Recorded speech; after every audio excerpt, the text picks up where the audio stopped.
आज का जो टॉपिक है, टॉपिक का नाम लिखो, न्यूटन्स लॉ ऑफ मोशन।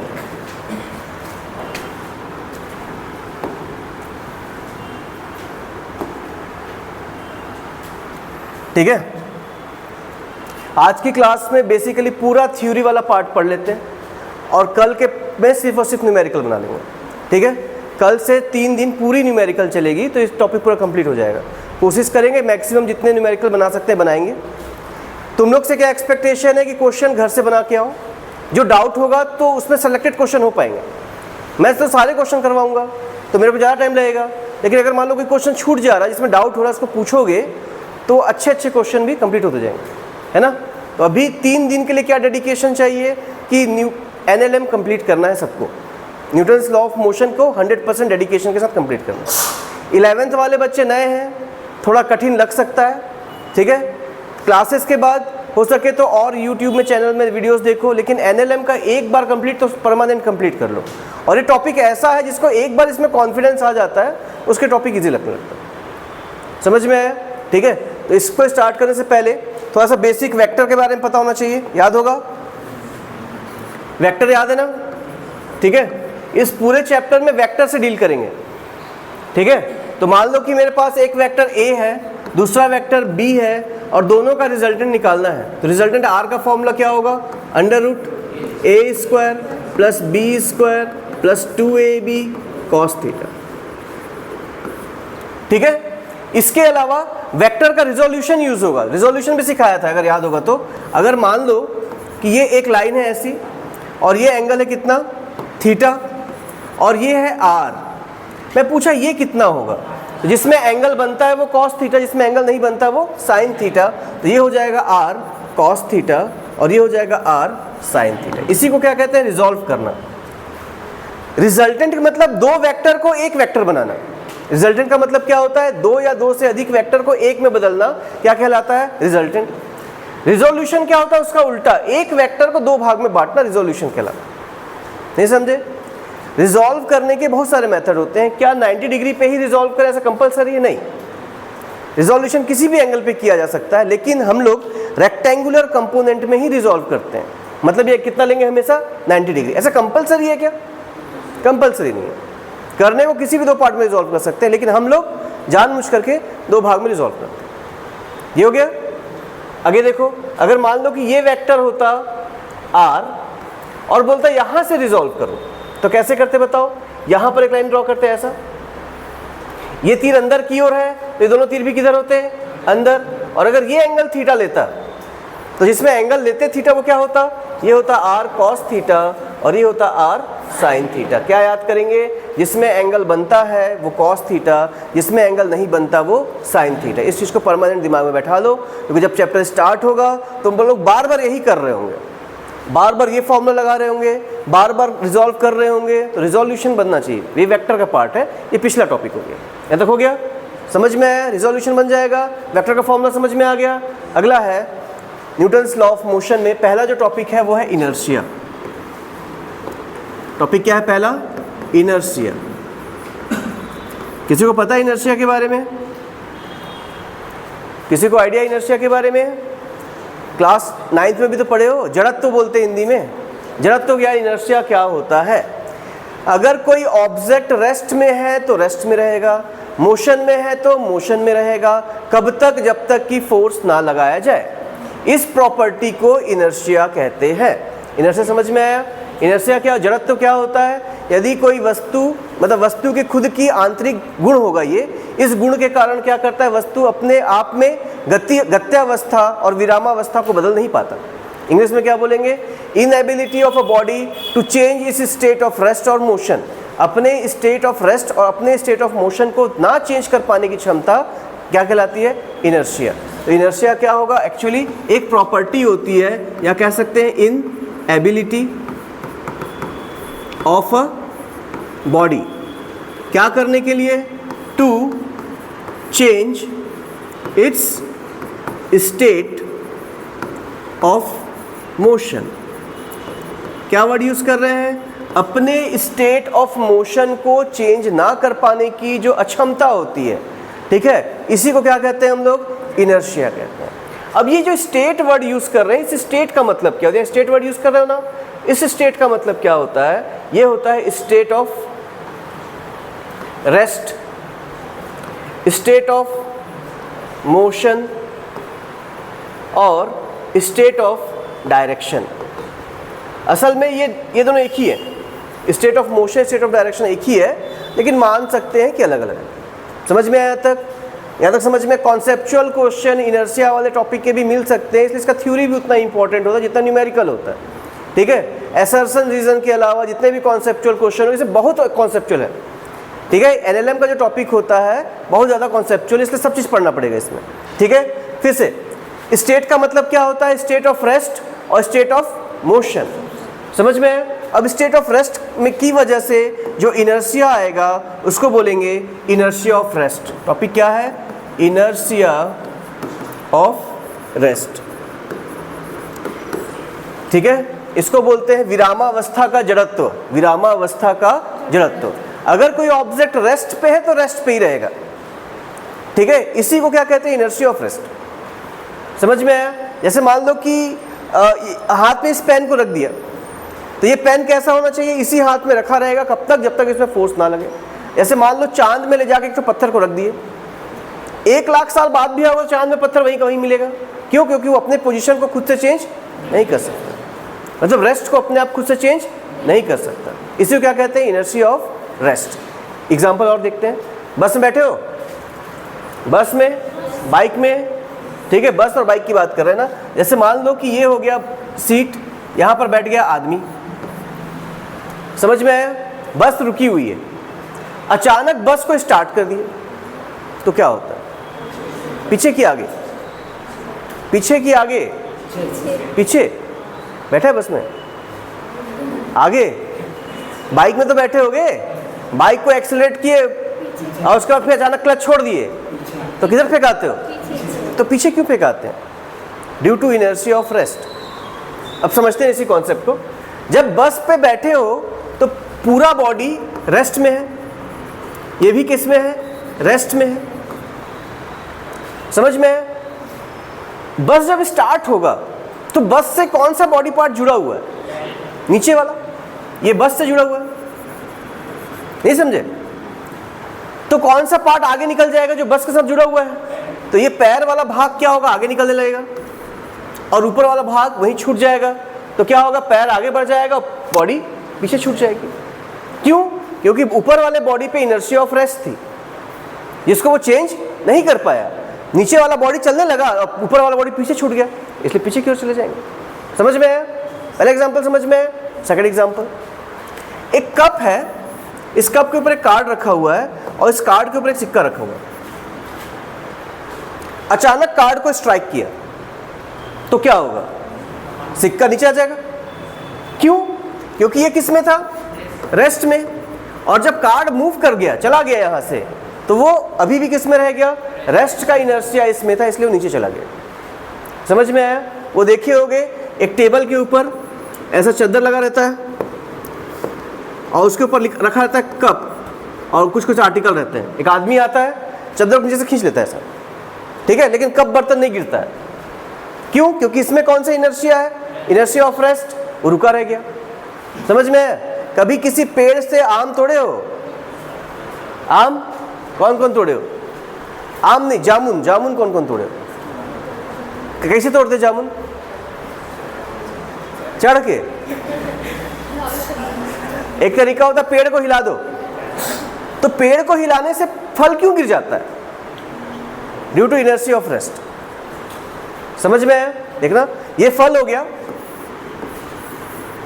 ठीक है, और ये इस डंडी से, इस लकड़ी से जुड़ा हुआ है। अब अचानक कोई डंडी को, पेड़ को हिलाए तो ये कहां चला जाएगा? ऊपर। और ये कहां रह जाएगा? वहीं का वहीं। क्यों? Due to inertia of rest. तो क्या होगा? फल अलग हो जाएगा। समझ में आया? पेड़ को हिलाने पर फल नीचे क्यों गिर जाता है? Due to inertia of rest. ये भी समझ में आया? समझ में इनर्शिया ऑफ रेस्ट का एग्जांपल। चद्दर पीटे हो कभी? चद्दर को कैसे लेटा लेते हैं? आदमी को नहीं ना, चद्दर को लेटा लेते हैं, तो डंडा लेके आते हैं और डंडा से मारते हैं, साफ हो जाता है। क्यों? इनर्शिया ऑफ रेस्ट के कारण। इनर्शिया ऑफ रेस्ट का एग्जांपल समझ में आया? गाड़ी को अचानक रोकने पे बॉडी आगे की ओर जाएगी या पीछे की ओर? क्यों? Due to inertia of rest. अब सेम क्वेश्चन हो गया कि अगर मान लो इनर्शिया ऑफ मोशन का एग्जांपल देखते हैं, फिर से देखते रहे inertia of motion. Inertia of motion में क्या हो गया, मान लो सेम कंडीशन, एक बस है, इस बस पे आदमी बैठा हुआ है और पूरी गाड़ी चल रही है। पूरी गाड़ी चल रही है मतलब ऊपर वाला बॉडी भी किस में है? मोशन में, और नीचे वाला बॉडी भी किस में है? मोशन में। नहीं समझे? अब अचानक गाड़ी को रोके तो कौन सा बॉडी पार्ट रुक जाएगा? जो बस से जुड़ा है। बस से कौन सा जुड़ा हुआ है? ये वाला पार्ट, ये रुक जाएगा और ये आगे बढ़ता रहेगा। इसलिए किसके बल गिर जाते हैं? मुंह के बल ऐसे गिर जाते हैं। देखियो ना, अचानक गाड़ी पे या बाइक चल रही है, कुदा रहे हैं, उसका ब्रेक मारते तो आगे वाले के ऊपर चढ़ जाते हैं। चढ़ जाते हो ना, क्यों? Due to inertia of motion, sorry inertia of motion. एक फास्ट बॉलर का रनअप देखे हो और एक स्लो बॉलर या स्पिनर का रनअप देखना। जो फास्ट बॉलर होता है उसका रनअप बहुत दूर का होता है, ठीक है, और जो स्पिन फेंकता है उसका रनअप छोटा होता है। जो दौड़ के फेंकेगा जब बॉल को वो, तो उसमें इनर्शिया क्या होगी? इनर्शिया ऑफ मोशन ज़्यादा हो जाएगा। और जो खड़े खड़े फेंकेगा स्पिनर होगा, उसको इनर्शिया ऑफ मोशन क्या होगा? कम, इसलिए उसको कम स्पीड की जरूरत होती है। जो एथलीट होते हैं, एथलीट जान रहे हो ना, जो रनर है, रनर की बात कर रहे हैं, रनर के जैसे दौड़ रहा था ये आदमी, अब यहाँ पर क्या लगाते हैं उसको रोकने के लिए? रस्सी, एक रिबन लगा देते हैं कि यहाँ पर आकर रुक जाओ। या दीवार भी तो उठा सकते थे, वो देख के रुक जाता कि यहाँ पर रुकना है। दीवार क्यों नहीं उठाते? रस्सी क्यों लगाते? ठीक है, जब दीवार रहेगा तो सोचना क्या होगा ना, इधर पे कौन सा मोशन है, कौन सा इनर्शिया है? मोशन। इसमें कौन सा इनर्शिया है? मोशन। अब जब ये रोकेगा तो कौन से बॉडी पार्ट को रोकेगा? पैर को। ऊपर वाला पार्ट रुकेगा क्या? तो मुंह के बल गिर जाएगा। अगर कभी किसी दौड़ते, समझ में है, दीवार लगा दोगे, जाएगा दीवार मुंह में घुसा देगा दीवार को। समझ में है क्यों ऐसा हो रहा है? Due to inertia of motion. समझ में इनर्शिया ऑफ मोशन का एग्जांपल? इसलिए सामने में रिबन होता है कि वो धीरे धीरे अपना स्पीड कम कर ले। एक इसका एग्जांपल हो जाएगा इनर्शिया ऑफ मोशन का। इनर्शिया ऑफ मोशन क्लियर हुआ क्या होता है? ठीक है, समझ में इनर्शिया ऑफ मोशन। ऐसे ही इनर्शिया ऑफ डायरेक्शन होगा। डायरेक्शन में क्या होगा कि बस जब टर्न करती है, अगर बस राइट साइड टर्न करेगी तो बॉडी लेफ्ट में चला जाता है, और बस जब लेफ्ट साइड टर्न करती है तो बॉडी राइट में चला जाता है। क्यों? ये सब किसके कारण होता है? इनर्शिया ऑफ मोशन के कारण, डायरेक्शन के कारण। समझ में है? इनर्शिया समझ में है क्या होता है? इनर्शिया एक ऐसा गुण है, ऐसी प्रॉपर्टी होती है किसी ऑब्जेक्ट की, जिसकी वजह से वो अपने स्टेट ऑफ मोशन को चेंज नहीं कर पाता। ठीक है, अगर वो रेस्ट में है तो रेस्ट में ही रहेगा, मोशन में है तो मोशन में ही रहेगा। तो इसे कॉन्सेप्चुअल क्वेश्चन पूछ देता है कभी कभार, ठीक है ना, इसलिए हल्का सा आइडिया होना चाहिए इसका। ये हो गया। अब इनर्शिया फिजिक्स के हिसाब से कौन से फिजिक्स, ये तो प्रॉपर्टी है, कोई फिजिकल क्वांटिटी तो है नहीं, बताया ना। किसी चीज में और भौतिक राशि या फिजिकल क्वांटिटी होने में अंतर होता है। तो इनर्शिया अगर कोई फिजिकल क्वांटिटी होती तो कौन सी फिजिकल क्वांटिटी इनर्शिया को रिप्रेजेंट करती है? जो ड्रॉप वाले बताओ। अर्पित, इनर्शिया किसे रिप्रेजेंट होता है? कौन सी फिजिकल क्वांटिटी इनर्शिया के बारे में समझा सकती है? नहीं, वेलोसिटी रुका हुआ है, मास है ना। देखो, अगर मान लो आम हल्का होता और पेड़ को हिला रहा होता तो आम गिरता क्या? नहीं गिरता ना। अगर कार्ड के ऊपर एक और कार्ड रखा हुआ होता तो कार्ड के साथ वो चला जाता। कार्ड, इसको सिक्का ही क्यों रखे? क्योंकि उसका मास ज्यादा है। समझ में? तो बाद में कॉन्सेप्चुअली समझा गया कि इनर्शिया जो होगा वो क्या होना चाहिए?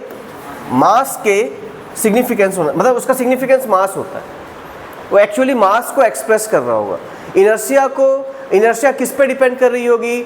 मास पे डिपेंड कर रही होगी। ये हो गया। इनर्शिया समझ में आ गया। इस इनर्शिया के आधार पर फर्स्ट लॉ ऑफ मोशन दिया गया, न्यूटन्स का फर्स्ट लॉ ऑफ मोशन। याद है किसी को 9th क्लास में? बताओ क्या होता है first law of motion?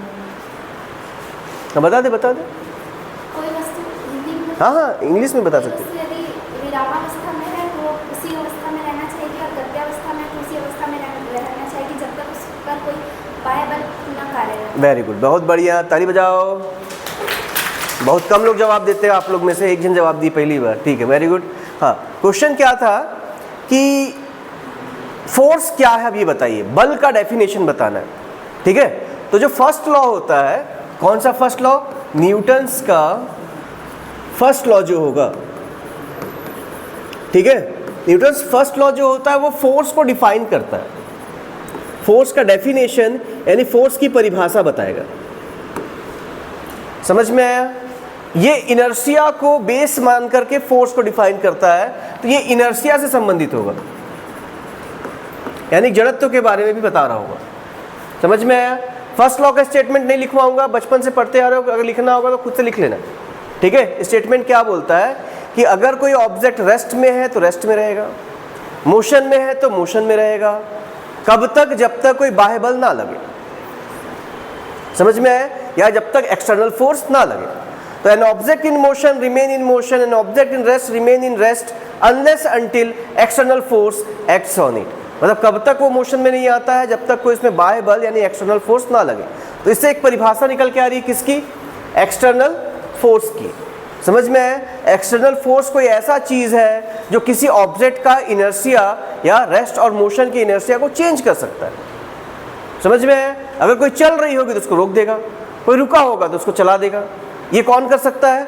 Force. तो फोर्स की परिभाषा निकल के आई कि नहीं? तो फर्स्ट लॉ किसको डिफाइन करता है? फोर्स का डेफिनेशन बताता है। बन जाएगा ये। अगला लिखो मोमेंटम। अगला क्या है? मोमेंटम। फर्स्ट लॉ को पढ़ने के लिए किसके बारे में पढ़ना पड़ा बताओ? इनर्शिया के बारे में। फर्स्ट लॉ को पढ़ने के लिए किसको पढ़ना पड़ा? इनर्शिया। अब पढ़ना है सेकंड लॉ। सेकंड लॉ के लिए पढ़ना पड़ेगा मोमेंटम। इसको प्यार से क्या बुलाते हैं, किसी को पता है क्या हिंदी में? संवेग। ठीक है, मोमेंटम। किसी को पता डेफिनेशन? हाँ बता दो। हाँ वही सही जा रहे हो, सही जा रहे हो। बोलो। वेग और द्रव्यमान के गुणनफल को संवेग यानी कि मोमेंटम कहते हैं। अब समझेंगे इस टॉपिक को ना फिर से। अच्छा बताओ, कौन बताएगा? ये बताएगा। हल्की चीज को आसानी से रोक लोगे कि भारी चीज को? भारी चीज को ट्रक को रोक लेगा? हल्की चीज को आसानी से रोक पाएगा कि भारी चीज को? तू बता।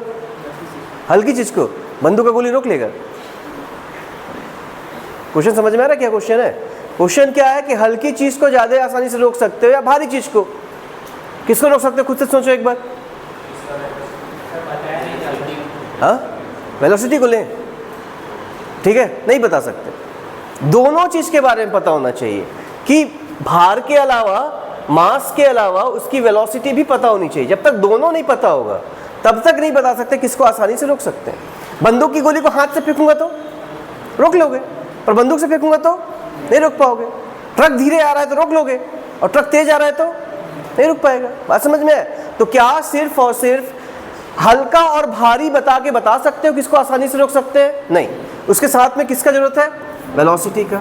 तो ऐसा भौतिक राशि यानी कि ऐसी फिजिकल क्वांटिटी की जरूरत थी जिसमें मास भी हो और वेलोसिटी भी हो, और ऐसे फिजिकल क्वांटिटी को मोमेंटम कहते हैं।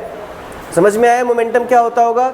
हम लोग बना रहे हैं जानबूझ करके, हम लोग को जरूरत पड़ रही है इस फिजिकल क्वांटिटी की, तो ऐसा फिजिकल क्वांटिटी जिसमें मास भी हो और वेलोसिटी भी हो, उसको क्या कहेंगे हम लोग? मोमेंटम, यानी कि संवेग। ऐसा कह सकते हैं कि द्रव्यमान के साथ वेलोसिटी या मास के साथ वेलोसिटी वाला जो फिजिकल क्वांटिटी होगा उसी को क्या कहेंगे हम लोग? मोमेंटम। मोमेंटम को जनरली रिप्रेजेंट करेंगे P से।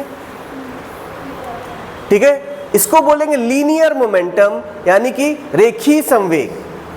आगे पढ़ेंगे कि मोमेंटम दो टाइप का होता है, एक होता है लीनियर और एक होता है एंगुलर। समझ में आया? एक को रिप्रेजेंट करेंगे P से, दूसरे को रिप्रेजेंट करेंगे L से। तो क्वेश्चन है कि लीनियर मोमेंटम क्या होता है? लीनियर मोमेंटम किसे रिप्रेजेंट करेंगे? P से, और इसका फॉर्मूला होगा मास इनटू वेलोसिटी। ठीक है, मास कैसी क्वांटिटी है? स्केलर। याद है ना, मास कैसी क्वांटिटी है? स्केलर। स्केलर क्वांटिटी को कैसे लिखते हैं पता है? ये तो पूरा ही घूम गया क्या? शक्तिमान बन गया ये तो। ठीक है, हाँ क्या है बताओ? मास इंटू वेलोसिटी हुआ। अब देखा ना, मास जो होगा, मास किस फॉर्म पे होगा? जैसे 2 ग्राम, और वेलोसिटी कैसी है? मान लो 2i plus 3j plus 4k। दोनों को मल्टीप्लाई करना है तो कितना आएगा? 4i plus 6j plus 8k। क्या ijk हट गया? ijk नहीं हटा, मतलब वेक्टर है कि स्केलर? वेक्टर है। ये एक स्केलर है और दूसरा वाला वेक्टर है। एक स्केलर को वेक्टर से मल्टीप्लाई करने में वेक्टर मिलता है। तो जो मोमेंटम होगा P वो कैसी क्वांटिटी होगी? वेक्टर क्वांटिटी होगी। नहीं समझ पाए? समझ में आया? वेक्टर क्यों है ये भी समझ में आना चाहिए, क्योंकि मास इनटू वेलोसिटी है। मास जो है कैसा क्वांटिटी है? स्केलर। वेलोसिटी कैसी क्वांटिटी है? वेक्टर। और स्केलर और वेक्टर को मल्टीप्लाई करेंगे तो क्या मिलेगा? हमेशा वेक्टर। इसीलिए जो मोमेंटम जो होता है वो कैसा होता है? एक वेक्टर क्वांटिटी। इसकी SI यूनिट क्या होगी बताओ? SI यूनिट हो जाएगा, मास का क्या होता है? kg, और वेलोसिटी का क्या होता है? मीटर पर सेकेंड। इसका विमीय सूत्र यानी कि डायमेंशनल फॉर्मूला क्या होगा? kg का हो जाएगा m/L/t-1। ये डायमेंशन फॉर्मूला हो गया मोमेंटम का। कौन सा momentum? Linear momentum, angular momentum, यानी कि कोणीय संवेग आते ही पूरी कहानी बदल जाएगी। समझ में आया? संवेग समझ में आया क्या होता है? मोमेंटम समझ में आया क्या होता है? अब इससे पहले फर्स्ट लॉ पढ़ चुके हो, ज़्यादा डिटेल में नहीं जाऊंगा ना। न्यूमेरिकल मेरे को मेन करवाना है, इतना थ्योरी पता होना चाहिए जिससे न्यूमेरिकल कर पाओ, सिर्फ उतना ही बता रहा हूँ, ठीक है। अगला टॉपिक है सेकेंड लॉ। कौन सा लॉ? Second law.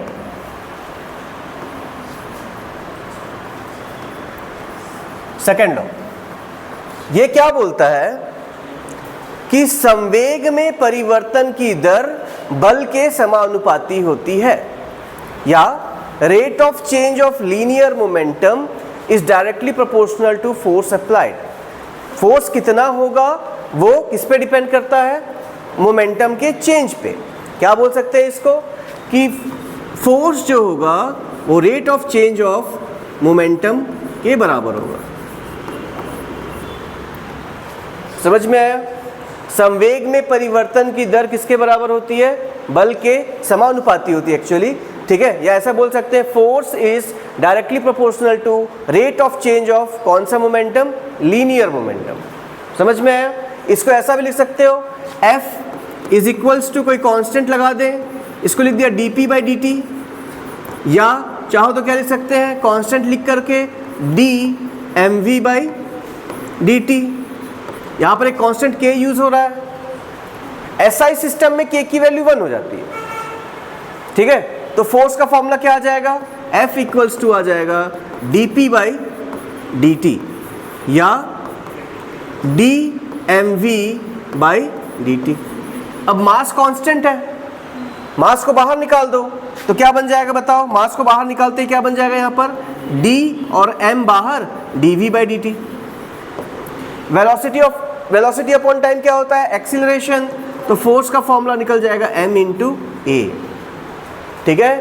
तो फोर्स कौन लगाती है? ma मतलब माँ, याद रहेगा। आगे पढ़ोगे तो पता चलेगा फोर्स कौन लगाते हैं? pa मतलब पा, ठीक है। और 12th क्लास में पहुंचोगे तो फोर्स लगेगा QE मतलब की, तो फिर माँ की पा की। समझ में आया ना? ये आगे बढ़ते जाओगे तो फॉर्मूला चेंज होता जाएगा। तो पहले क्या बताया? फोर्स का फॉर्मूला क्या है? ma मतलब माँ। फिर आगे पढ़ोगे क्या? फोर्स मतलब पा, और लास्ट में पढ़ेंगे फोर्स इक्वल्स टू QE। बार बार ये यूज करो, तीन ही फॉर्मूले में पूरा कॉन्सेप्ट बेस्ड है। जितना आगे जाओगे यही तीन फॉर्मूला रोटेट हो रहे होंगे। फोर्स का फॉर्मूला क्या निकला है? m/a। पहला स्टेटमेंट जो था, फर्स्ट लॉ जो था, वो क्या बताता था? फोर्स क्या है। सेकेंड लॉ बताता है फोर्स कितना है। समझ रहे हो ना?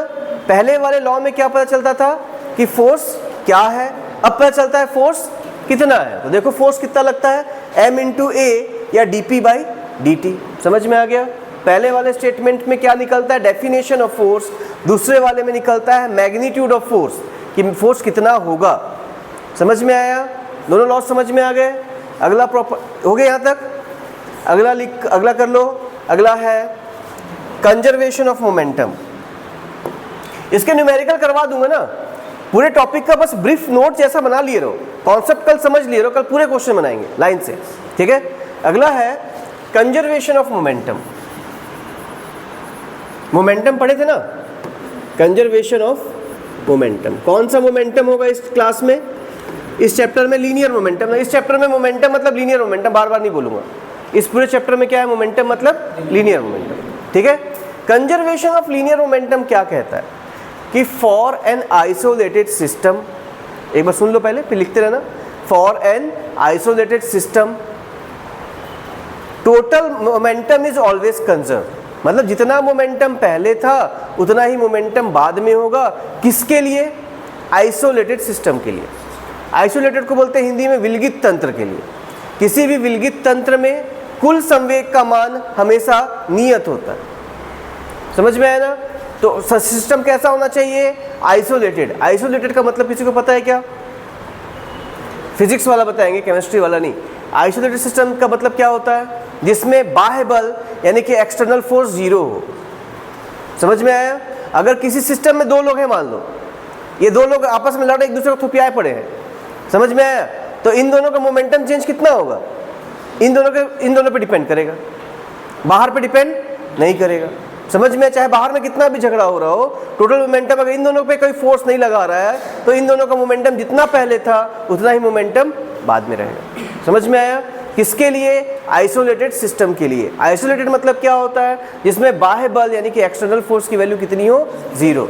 अगर एक्सटर्नल फोर्स की वैल्यू जीरो है तो total momentum is always conserve, मतलब जितना मोमेंटम पहले था उतना ही मोमेंटम बाद में होगा। चाहो तो प्रूफ कर सकते हैं। एफ का फॉर्मूला क्या निकाले थे बताओ?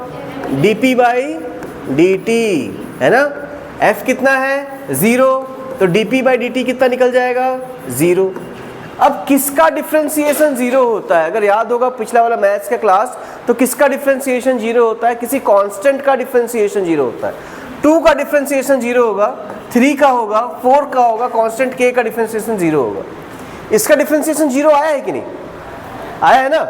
इसका मतलब है p क्या होना चाहिए? p क्या होना चाहिए?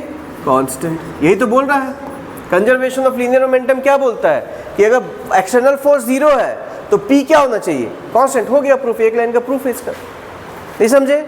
एक्सटर्नल फोर्स अगर जीरो है तो लीनियर मोमेंटम की वैल्यू क्या होगी? कांस्टेंट होगी। यहाँ तक समझ में आया? कैरम खेले हो क्या? कैरम, बाटी, ठीक है? जब इस गेम को खेलते होगे तो क्या करते हैं समझना ना, एक बॉल रुका हुआ है या एक वो रुका हुआ है, क्या बोलते हैं, कैरम की गोटी रुकी हुई है, और यहाँ से एक कैरम की गोटी आगे से टक्कर की, तो क्या हो सकता है? क्वेश्चन समझ में आया ना? अगर छोटे वाले दोनों गोटी, जैसे मान लो सफ़ेद वाली गोटी से सफ़ेद वाली गोटी को मारोगे तो ये वाला सफ़ेद गोटी यहाँ करके रुक जाता है और ये भाग जाता है। बाटी खेले होगे ना? कौन कौन खेला है? सही से बताओ। अभी के जनरेशन वाले नहीं खेले रहते, हम लोग के टाइम वाले खेल रहते हैं। तू भी खेली बाटी? ठीक है।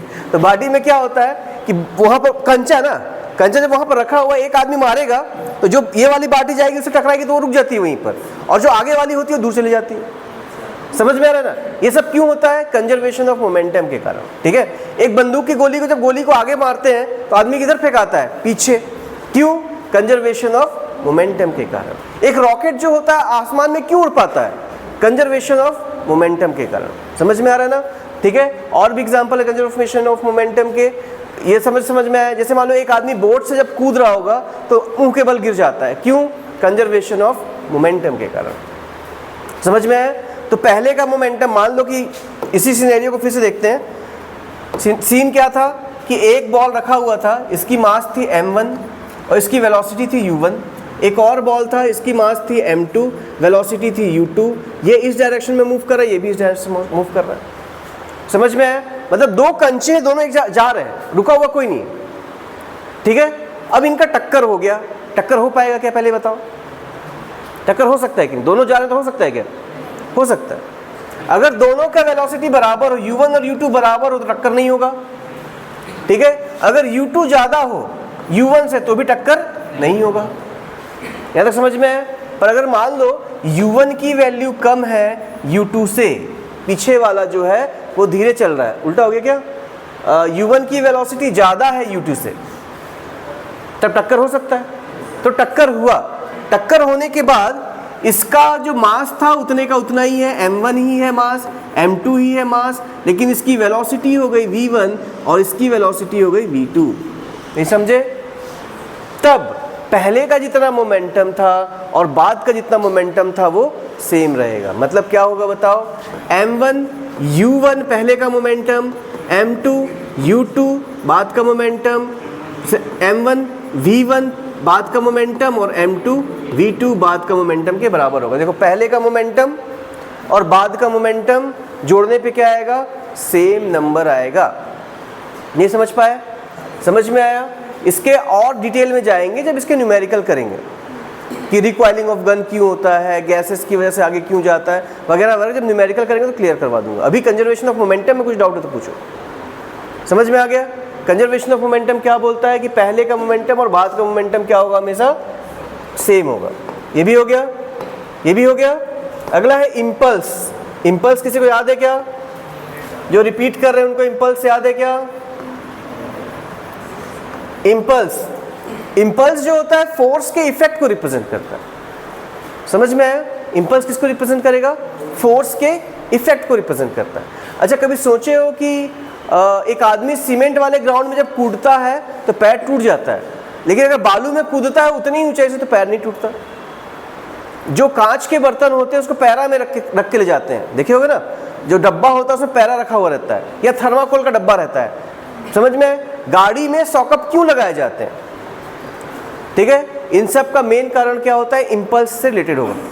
इम्पल्स क्या होता है? इम्पल्स होता है, आई से अगर रिप्रेजेंट करोगे इम्पल्स को तो ये होगा फोर्स अपॉन टाइम टेकन।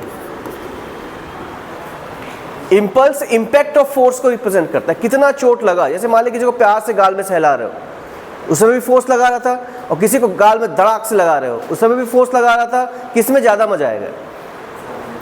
दोनों में मजा आएगा, फील करने वाले के ऊपर डिपेंड करता है। ठीक है, समझ में आया ना? समझ में आया? तो क्या होगा, वो इम्पल्स को रिप्रेजेंट करता है, इफेक्ट ऑफ फोर्स को रिप्रेजेंट करता है। समझ में आया? अब मैं चाहूंगा कि F कम से कम लगे। क्या लगे? कम। F तो क्या होगा बताओ? F इक्वल्स टू क्या लिख सकते हो? I इंटू टी लिख सकते हो।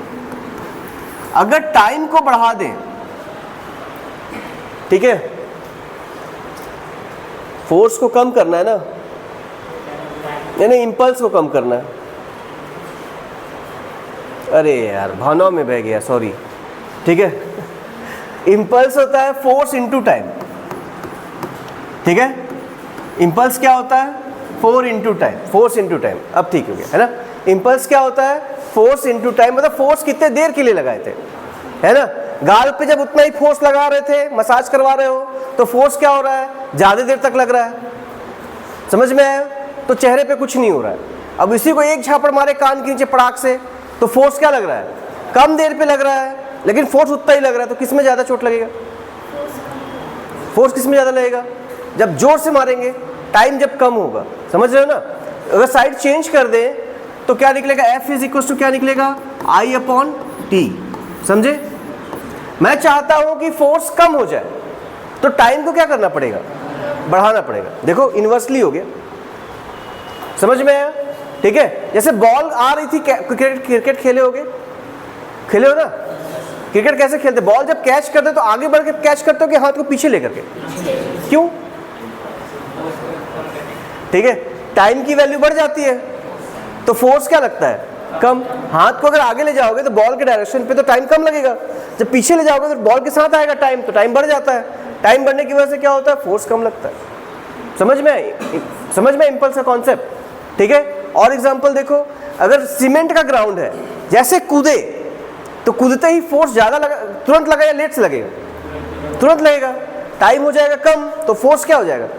इसलिए पैर तुरंत टूट जाता है। तो अगर मान लो वो होता, क्या बोलते हैं, पैरा होता, पानी होता या बालू होता, तो पैर धंसता। पैर के धंसने में क्या लगता? टाइम लगता। टाइम बढ़ जाता। टाइम बढ़ता तो फोर्स क्या होता? तो इम्पैक्ट कम होता। ठीक है, सॉकअप गाड़ी में क्यों लगाए जाते हैं? अचानक झटका लगा, जब अचानक झटका लगा तो सॉकअप दब जाएगा, जब दबेगा तो क्या होगा? टाइम बढ़ जाएगा। टाइम बढ़ेगा तो फिर से वही फोर्स कम हो जाएगा, झटका कम लगेगा। समझ में इम्पल्स का कॉन्सेप्ट क्या होता है? अच्छा, अगर पता होगा तो F इंटू टी, देखा ना, मोमेंटम याद है, अपॉन टाइम याद है, ये तो फोर्स होता था, तो P इक्वल्स टू FT हो सकता है क्या? देखो, तो मोमेंटम और इम्पल्स देखो एक ही जैसे हैं क्या? समझ में है ना? तो actually change in momentum impulse के बराबर होता है। एक चीज और पता चला, इम्पल्स को निकालने का एक तरीका होता है फोर्स और टाइम को इनटू कर दो, और दूसरा चीज क्या होता है? चेंज इन मोमेंटम निकाल दो। दोनों के दोनों किसको बता देते हैं, इम्पल्स की वैल्यू बता सकते हैं। समझ में आया? क्वेश्चन पूछता है ऐसे दो फिजिकल क्वांटिटी का नाम बताओ जिनका डायमेंशन फॉर्मूला सेम हो। ठीक है, समझ में आ रहा है ना? दो ऐसी फिजिकल क्वांटिटी का नाम बताओ जिनका डायमेंशन फॉर्मूला सेम हो। तो कौन कौन सा है बताओ? मोमेंटम और इम्पल्स, दोनों एक ही टाइप की क्वांटिटी। समझ में आया? यहाँ तक हो जाएगा। बहुत सारे क्वेश्चन, कॉन्सेप्चुअल क्वेश्चन साथ में चल रहे हैं, समझो टॉपिक लोग को। तो जो जो मिलता जाए उसको लिखते जाया करो, है ना? क्या बताया एक क्वेश्चन और अभी क्या बताया? कौन सी ऐसी फिजिकल क्वांटिटी है जिसका डायमेंशन फॉर्मूला सेम होता है? अभी क्या पढ़े? मोमेंटम और इम्पल्स दोनों का डायमेंशन फॉर्मूला क्या होता है? यहाँ तक भी हो गया? यहाँ तक समझ में आ गया? हम लोग क्या क्या पढ़े बताओ? फर्स्ट लॉ, पहले इनर्शिया से स्टार्ट हुआ, फिर फर्स्ट लॉ, फिर मोमेंटम पढ़े, second law conservation of momentum पढ़े, अब पढ़ेंगे थर्ड लॉ। ठीक है, थर्ड लॉ पता होगा किसको किसको पता है? हाँ, to every action there is equal and opposite reaction which always acts on different bodies, है ना? To every action there is equal and opposite reaction which always acts on different bodies, same body पे नहीं लगेगा। ठीक है, जैसे एक ball को दीवार में फेंके तो दीवार बॉल पे फोर्स लगाता है और बॉल दीवार पे फोर्स लगाता है, इसकी वजह से वो रिबाउंड हो जाता है। To every action there is equal and opposite reaction which always acts on different body, मतलब हर क्रिया के विपरीत एक प्रतिक्रिया होती है जो कि विभिन्न विभिन्न वस्तुओं पे लग रही होती है। समझ में आया? इसी को क्या बोलते हैं? Action reaction. ठीक है, एक्शन रिएक्शन भी कहते हैं ना इसको। इसकी वैल्यू कैसे निकालते थे, याद है क्या? इसको निकालते हैं F12 इक्वल्स टू F21 और सामने में क्या होता है? Minus. To every action there is equal and opposite reaction which always acts on different bodies. समझ बन जाता है? इतना भी समझ में आया तक? तो इसको क्या कहते हैं? न्यूटन्स के 3 नियम पढ़ लिए हम। पहला नियम बताता है फोर्स क्या है, दूसरा नियम बताता है फोर्स कितना है, और तीसरा नियम बताता है फोर्स कैसा है, उसकी एक प्रॉपर्टी बता दे रहा हूँ। समझ में आया? पहला नियम फोर्स का डेफिनेशन बताया, दूसरा बताया फोर्स की वैल्यू कितनी होती है, और तीसरा बताता है फोर्स कैसा होता है। हो गया यहाँ तक? ठीक है, बन जाएगा। एक्शन रिएक्शन के बहुत सारे एग्जाम्पल होते हैं ना, जानते होगे ना? एक्शन रिएक्शन, जहाँ जैसे बंदूक की गोली आगे गई तो झटका पीछे क्यों लगा? To every action there is equal and opposite reaction. समझ में आया? एक आदमी जो था टेबल के ऊपर खड़ा हो जंप कर गया तो टेबल पीछे फेंका गया, क्यों? To every action there is equal and opposite reaction. समझ में आया? एक बड़ा इंटरेस्टिंग सा क्वेश्चन है कि एक टेबल है, मेरे से इसको प्रियांक हम लोग बनाए थे, याद है ना क्वेश्चन? एक टेबल है, इस टेबल के ऊपर एक किताब रखी हुई है। ठीक है, यहाँ तक समझ में आया? तो इसके नीचे की ओर क्या फोर्स लगेगा? ग्रेविटेशनल फोर्स mg, और ऊपर की ओर कौन सा फोर्स लगता है? Normal reaction r। तो क्या to every action there is equal and opposite reaction काम कर रहा है? यहाँ पर देखो, हर क्रिया के विपरीत एक प्रतिक्रिया होती है। तो क्या किसी टेबल में किसी ऑब्जेक्ट को रखने पर न्यूटन्स थर्ड लॉ लग रहा होता है? आंसर है हाँ, नहीं या नहीं बता सकते। बताओ, लग रहा है कि नहीं? लग रहा है ना? देख के लग रहा है कि लग रहा है, पर एक्चुअली नहीं लगता। इसमें एक छोटा सा पॉइंट छूटा हुआ है।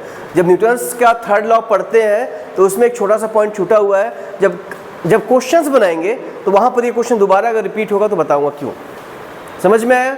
हर क्रिया के विपरीत एक प्रतिक्रिया बल होती है, वो क्वेश्चन यही था। एक और प्रॉब्लम दिया गया था न्यूटन को, हॉर्स एंड कार्ट प्रॉब्लम। क्या नाम है उसका? Horse and cart problem. ठीक है, एक और क्वेश्चन सुने होंगे कि लॉन मूवर जो होता है, जो घास काटने वाली मशीन होती है, उससे उसको ढकेलना सरल है कि उसको खींचना सरल है? ऐसे बहुत वैरायटी ऑफ क्वेश्चन सिर्फ इसी टॉपिक पे बेस्ड होता है।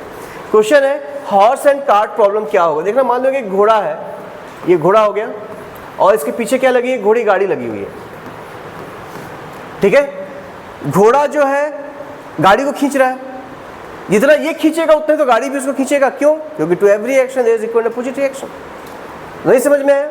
जितना ज्यादा घोड़ा गाड़ी को खींचेगा उतना ही फोर्स गाड़ी भी घोड़े पे लगाएगी अपोजिट डायरेक्शन पे। क्यों? क्योंकि to every action there is equal and opposite reaction. तो क्या कभी घोड़ा गाड़ी को खींच पाएगा? क्वेश्चन समझ में आ रहा है ना? ऐसे कहानी सुने होंगे कि जो सूर्य देवता होते हैं वो अपने घोड़े में सूरज को बैठा करके लाते हैं, पूरब से लेकर के पश्चिम की ओर जाते हैं। क्या ऐसा पॉसिबल है? क्वेश्चन समझ में आ रहा है? इसे क्वेश्चन में डाउट है क्या? ऐसा हो सकता है कि नहीं? पहले बताओ, चलो बताओ, रोहित बताओ, क्या घोड़ा जब गाड़ी को खींचेगा तो घोड़ा भी गाड़ी को खींचेगा, तो क्या घोड़ा गाड़ी आगे बढ़नी चाहिए, हाँ या ना? नहीं बढ़ना चाहिए। कभी देखा है घोड़ा खींचते गाड़ी को? अरे घोड़े ही नहीं देखा है यार। घोड़ा के मतलब बैल कर लेते हैं, चल ठीक है, बैल अपना टांगा जो भी है उसको खींच रहा है, ठीक है, क्या खींच सकता है कि नहीं खींच सकता, पहले बताओ। लेकिन अभी क्या पढ़े, न्यूटन का तीसरा नियम क्या कहता है कि जितना घोड़ा या बैल जो है ताकत लगाता है, उतनी ही ताकत कौन लगाता है? बैलगाड़ी भी लगाती है। तो ना वो आगे जाना चाहिए ना पीछे जाना चाहिए, पर तो खींच देता है उसको। कैसे खींच पाता है? Normal reaction. ये तो नीचे की ओर mg भी तो लग रहा है, तो आगे क्यों जाएगा? जब दो फोर्स परपेंडिकुलर है तो आगे क्यों जाएगा? क्वेश्चन नहीं समझे? क्वेश्चन था कि घोड़ा और घोड़े गाड़ी के बीच में सोचना है तुम लोग को कि जब घोड़ा गाड़ी को खींचेगा तो गाड़ी घोड़े को खींचेगा, तो आगे बढ़ पाएगा क्या? थोड़ा सा बोलो, दिमाग लगाओ, सोचो, साइंस के स्टूडेंट हो। जाना चाहिए कि नहीं जाना चाहिए, पहले बताओ। जाना चाहिए कि नहीं चाहिए, पहले बताओ, हाँ या ना? हाँ, तो क्यों हाँ?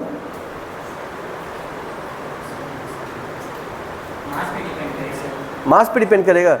तो मान ले कि जेसीबी है, ठीक है, आगे में जेसीबी खींच रहा है और पीछे में बस है, अब तो भारी कर दिया ना, तो जेसीबी को खींच पाएगा कि नहीं खींच पाएगा?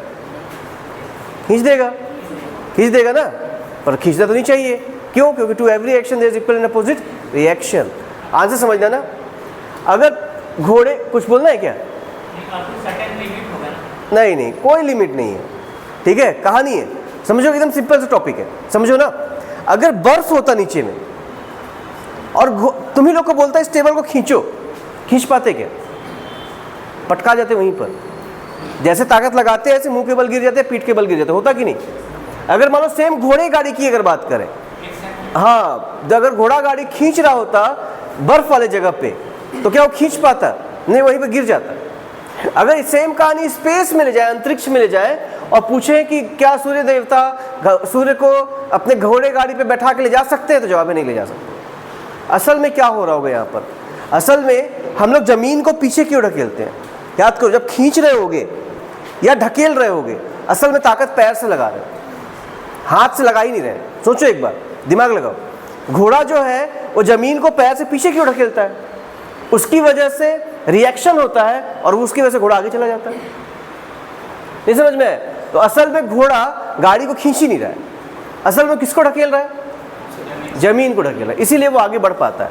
तो हॉर्स एंड कार्ट प्रॉब्लम अच्छा क्वेश्चन था। इसका सॉल्यूशन क्या है कि एक्चुअली घोड़ा जो है वो गाड़ी को नहीं खींच रहा, एक्चुअली वो क्या कर रहा है? जमीन को पीछे ढकेल रहा है, और उसका एक कंपोनेंट आगे की ओर लगता है जो कि उसको आगे बढ़ा देता है। जब रिजोल्यूशन करेंगे तो समझ में आएगा कौन सा कंपोनेंट उसको आगे बढ़ा देता है। समझ में आया? हम लोग हर चीज़ को ऐसे ही खींच रहे हैं। क्या हम लोग किसी को डायरेक्टली खींच रहे हैं? नहीं, क्योंकि जितना मैं फोर्स लगाऊंगा उतना ही वो भी लगा देगा। To every reaction there is equal and opposite reaction. क्या स्पेस में जा करके किसी चीज़ को खींच सकता है कोई गाड़ी? नहीं खींच सकता ना। समझ में आया? क्यों? क्योंकि वहाँ ज़मीन नहीं है। क्लियर है? ठीक है, आज की क्लास समाप्त करते हैं, ठीक है, कर दे। और इसके बाद की जो क्लास